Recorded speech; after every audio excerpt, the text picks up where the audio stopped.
जय हिंद, जय भारत। सैनिक न्यूज़ टुडे में आपका स्वागत है। मैं अशोक फौजी। आज हम यहाँ भारतीय जवान किसान पार्टी के राष्ट्रीय कार्यालय में आए हैं, नई दिल्ली सागरपुर। और यहाँ आने का मकसद सिर्फ एक ही है कि पूर्व सैनिकों को आखिर राजनीतिक पार्टी बनाने की ज़रूरत क्यों पड़ी। इसी संदर्भ में आज हम इनसे बातचीत करेंगे। सबसे पहले रेखराज साहब से बात करते हैं। जय हिंद साहब। जय हिंद। सर, पूर्व सैनिकों को राजनीतिक पार्टी बनाने की क्या ज़रूरत पड़ गई? जय हिंद।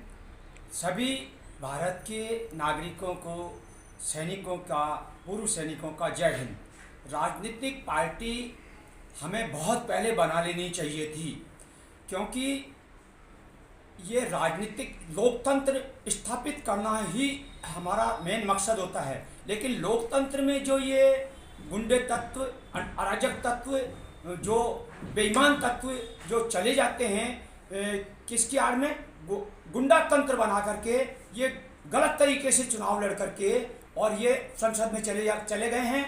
और इन्होंने क्या किया है, जो हमारा शांति स्थापित करने वाला क्षेत्र है, जो हमारे शांति स्थापित करने वाले लोग हैं, जैसे एक डिस्ट्रिक्ट के अंदर एक कलेक्टर की ड्यूटी होती है कि वो जनता की समस्याओं को सुने और उनको निराकरण करे, और एक एसपी की ये ड्यूटी होती है कि वो जनता में जो अराजक तत्व है उनमें भय पैदा करे और अच्छे लोगों को, जो सामाजिक लोग हैं, जो सिविलाइज्ड है, उनकी रक्षा करे। बिल्कुल सही है सर, मैं आपको यहाँ रोकूंगा, लेकिन सिर्फ आप ये बताइए कि आखिर आप लोगों को क्या जरूरत पड़ेगी कि राजनीतिक पार्टी बना के आप चुनाव लड़ रहे हैं? बस ये जो मैंने ये बताया ना, भ्रष्ट तंत्र, बेईमान तंत्र, इसको हम तोड़ेंगे। इसको तोड़ना बहुत जरूरी है। आज अगर हमारा सैनिक एक इसमें जाता संसद में, तो मैं चैलेंज करता हूं, सबसे पहले हम ये डिस्ट्रिक्ट के अंदर जो कलेक्टर होते हैं, बेईमान कलेक्टर और बेईमान एसपी, इनको अरेस्ट करेंगे। ठीक है सर, थैंक यू। अब भारद्वाज मोहनलाल साहब, आप बताइए सर। जय हिंद, वंदे मातरम, जय जवान जय किसान। हमको पार्टी बनाने की इसलिए जरूरत पड़ी, आप देखें ओआरओपी के 1 साल 2 महीने ही हो गए लड़ते। जब तक हम अपना नेतृत्व तो खुद नहीं करें, इसलिए 1 साल 2 महीने हो गए, आज तक कोई भी नेता किसी के बारे में ये नहीं पूछना आप लोगों की समस्या क्या है। हम लोग कब तक बैठे रहेंगे? लड़ाई जब तक हम लोकसभा में नहीं जाएंगे, हमारी आवाज़ कोई नहीं सुनेगा। इसीलिए हम लोग ये अपना पार्टी गठित की है, भारतीय जवान किसान पार्टी। मैं, क्योंकि उधर एमएसपी के लिए किसान बैठे हुए हैं, जवान योगा अपने बेरोजगारी के लिए रोडों पे घूम रहे हैं, और इतना भ्रष्टाचार बढ़ा रखा है। इसी वजह से हम लोगों ने एक पार्टी बनाई है। दूसरा, क्योंकि हम लोग जब यहाँ से फौज में गए थे, 18-19 साल की थी हमारी, हम यहाँ एक ऐसा लोकतंत्र छोड़ के गए थे, बहुत अच्छा वातावरण। आके देखा इन लोगों ने जातिवाद में फैला दिया है, इतना जातिवाद कर दिया कि बहुत ही ज़्यादा। कोई बोलता है हिंदू खतरे में, कोई बोलता है संविधान खतरे में। इस तरह से हम लोगों ने, जैसे हम लोग फौज में रहते हैं एक ही धर्म से, ये सब साथ भाई रहते हैं, इसी तरह से हम समाज को भी एक रखना चाहते हैं। इसलिए हमने पार्टी गठित की। धन्यवाद। जय हिंद, वंदे मातरम। जय हिंद सर। चौहान साहब, राम राम। राम राम साहब, आप बताइए कि आपकी जो बोल रहे हो कि आपने पार्टी बनाई है और आप अपील कर रहे हो कि फौजी भाइयों को जिताएं, तो जनता जो है, सिविल पॉपुलेशन, ऐसा क्या आप करोगे नया चेंज? कोई खास एक बात या 2 बात जो कि आप जनता को ये कहो कि हम ये नया करेंगे आपके लिए, तो आप बताइए वो क्या है? घोषणा पत्र में आपका ऐसा क्या है? ये ऐसा है, थोड़ा आवाज़। सब इस देश में सारी व्यवस्थाएं फेल हो जाती हैं, तो लास्ट में सेना बचती है। इस देश के अंदर भ्रष्टाचार चरम सीमा पर है, गुंडा जो तंत्र है वो एकदम चरम सीमा पर है, व्यवचार सब चरम सीमा पर है। तो कहीं कहीं आज सैनिकों को संसद में जा करके इस देश को बचाना चाहिए। इस देश को जाति और धर्म में नफरतों की आग में झोंक रखे है। आज मेरा देश बारूद के ढेर पे है, तो इस बारूद के ढेर में एक जरा सी चिंगारी लगेगी, इस देश के लोग आपस में मार काट हो जाएगी। ऐसा क्या नया घोषणा आप कर रहे हो कि वो बताइए। जो आज तक नेताओं ने जो नहीं किया होगा वो सैनिक करेंगे। अनेकों घोषणाएं हैं, जिसमें मैं 2-3 चीज़ बता देता हूँ। उदाहरण के तौर पे नंबर 1 तो जो नेताओं की पेंशन ले रहे हैं, और एक नहीं, एक बार एमपी बन गया, एमएलए बन गया या पार्षद बन गया, 3-3, 4-4, 5-5, 6-6, 7-7 पेंशन ले रहे हैं। यानी कि बिल्कुल जो नेताओं की पेंशन है ये देश के ऊपर भार है, ये बिल्कुल टोटली बंद किया जाएगा। उसके बाद में महंगाई के लिए जो आज देश में हाहाकार हो रहा है, किसानों की जो एमएसपी है वो किसानों की एमएसपी दी जाएगी। आज किसान बेचारा परेशान है, अपनी फसल उगाता है लेकिन उसका भाव दूसरा कोई आदमी तय करता है। आज जो नौजवान है उसका रोजगार बिल्कुल छीन लिया गया है, रोजगार बचा ही नहीं है। एक सेना की नौकरी बची थी जो अग्निपथ ले आकर के उसको समाप्त कर दिया गया, तो अग्निवीर को जैसी जो योजना है उसको बिल्कुल निरस्त किया जाएगा। ये तो एज इट इज किया जाएगा। ये तो सभी पार्टी, एक मिनट साहब, ये तो सभी पार्टियों ने कहा कि हम जो है पेंशन बंद करेंगे, लेकिन आप क्या नया करोगे? मैं कहता रहा हूँ जो आज तक नहीं हुआ, आज तक जो माननीय, क्या आप पेंशन लेंगे? नहीं लेंगे, बिल्कुल नहीं लेंगे। हाँ, मेरा सवाल यही है। पेंशन बंद करेंगे वो तो बोल दिया हाँ, आपको, आप पेंशन नहीं लेंगे? टोटली बंद होगी, ना हम लेंगे ना किसी को दी जाएगी पेंशन, टोटली नया बिल्कुल। आज तक किसी पार्टी का कोई मैनिफेस्टो में है तो बता दीजिए। तो टोटली पेंशन बंद की जाएगी। रही बात की जो हमारे नौजवान हैं उसके लिए 5 लाख करोड़ का स्पेशल उनके रोजगार के लिए एक बजट एलोकेट किया जाएगा। कम से कम 10 लाख पर नौजवान के को बिना किसी गारंटी के उसको लोन प्रोवाइड किया जाएगा।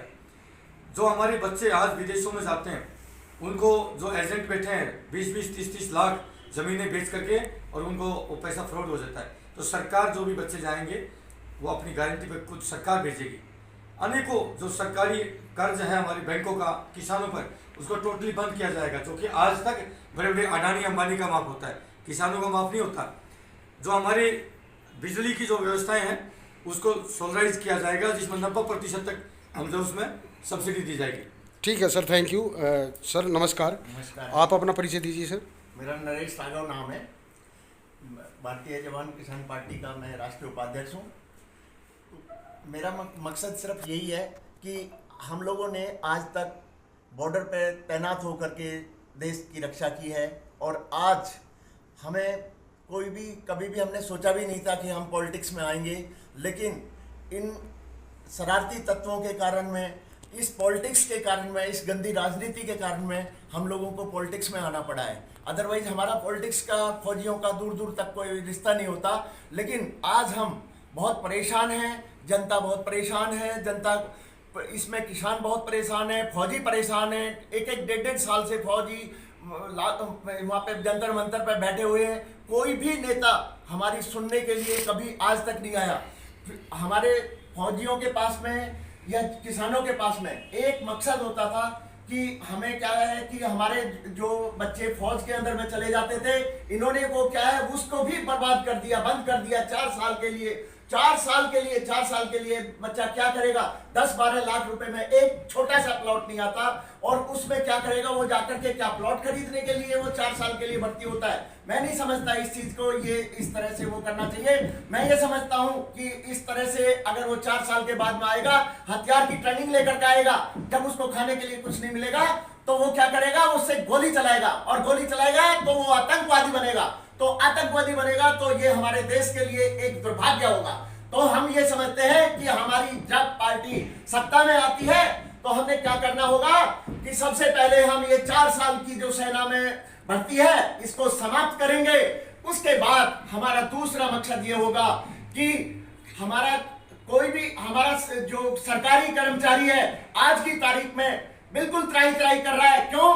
कि 2004 के बाद में इन्होंने पेंशन ही बंद कर दी। हम लोग ये सरकारी नौकरी इसलिए लेते थे ताकि हमारा भविष्य उज्जवल भविष्य हो जाए, लेकिन आज इन्होंने हमें उससे भी बर्बाद कर दिया, उससे भी वंचित कर दिया। और मैं ये चाहूंगा उसको भी, हमारी जब पार्टी अगर सत्ता में आएगी, हम सबसे पहले उसको लागू करेंगे, और ये हमारा मेन मकसद होगा। ओल्ड पेंशन स्कीम जो है लागू होगी। जितने भी सरकारी हमारे कर्मचारी भाई हैं, चाहे जितने हमारे पैरामिलिट्री फोर्सेस के भाई हैं, सबकी पेंशन लागू होगी। प्लस तो हमारे फौजी भाई हैं, चाहे उनकी एमएसपी की मांग हो, चाहे वो आरओपी की मांग हो, जब सरकार में हम बैठेंगे तो उसको तो करना ही करना है। बिल्कुल तो सर। सैनिक होने के नाते वो तो प्रायोरिटी में रहेगा।